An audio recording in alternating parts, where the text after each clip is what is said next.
اولاد تیار کیسی کی ہم نے؟ جو اولاد نمازی ہی نہیں ہے وہ کیا ایصال ثواب کرے گی؟ جو اولاد قرآن پڑھنا ہی نہیں جانتی وہ کیا ایصال ثواب کرے گی؟ جس اولاد کو نیکی کرنے کا شوق ہی نہیں ہے وہ آپ کو کیسے ایصال ثواب کرے گی؟ اگر باپ بھی نمازی تھا، بیٹا بھی نمازی تھا، بیٹی بھی نمازی تھی، گھر میں قرآن خوانی ہوتی تھی، رمضان کے روزے رکھے جاتے تھے، شب برات اور شب جناب قدر وغیرہ بڑی راتوں میں عبادتوں کا سلسلہ تھا، تو جب باپ مر بھی جائے گا اولاد کو یاد آئے گا آج بڑی رات ہے، عبادت کی رات ہے، چلو والد کی قبر پر چلتے ہیں، چلو اسے کچھ ایصال ثواب کرتے ہیں، آج جمعرات کی رات ہے ابو کو یاد کرتے ہیں۔ ہم نے اولاد کیسی تیار کی ہے؟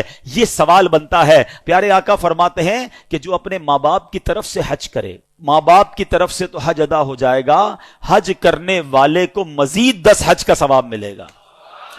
یعنی ہمارا بھی لاٹری ہے نا، ماں باپ کو تو ثواب ملے گا ہی ملے گا، ملٹی پلائی بائی ہو کر 10 ہمیں بھی ملے گا۔ اب اگر یہ حدیثیں پڑھی ہوں گی تو بچہ جب حج کرنے جائے گا تو ماں باپ یاد آئیں گے نا، ورنہ ماں باپ کو کون یاد کرے گا؟ ایک اور جگہ پیارے آقا فرماتے ہیں جب تم میں سے کوئی نفل خیرات کرنا چاہے نا، کبھی کبھی ہوتا ہے کسی مسجد میں پیسے ڈال رہے ہیں، کسی غریب کو دینا ہے، کسی کی مدد کرنی ہے، یہ ثواب تو ملے گا۔ آقا فرماتے ہیں اپنے ماں باپ کی طرف سے کرے۔ کیا خوبصورت شریعت ہے، کیا پیاری تعلیمات ہیں۔ صدقہ خیرات تو کرنا ہی ہے نا، کہ نیت کر لو یہ ماں باپ کی طرف سے ہے۔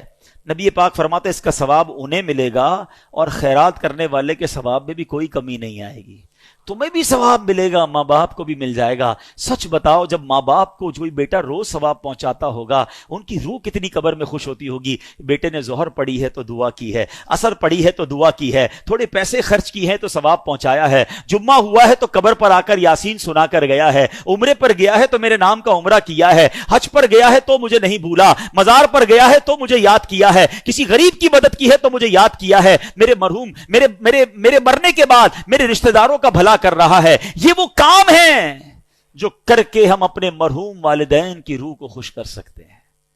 اور وہ بیٹا جو نماز نہ پڑھتا ہو، وہ بیٹا جو لوگوں کے ماں باپ کو گالیاں دیتا ہو، لوگ اس کی وجہ سے اس کے ماں باپ کو گالی دیتے ہوں،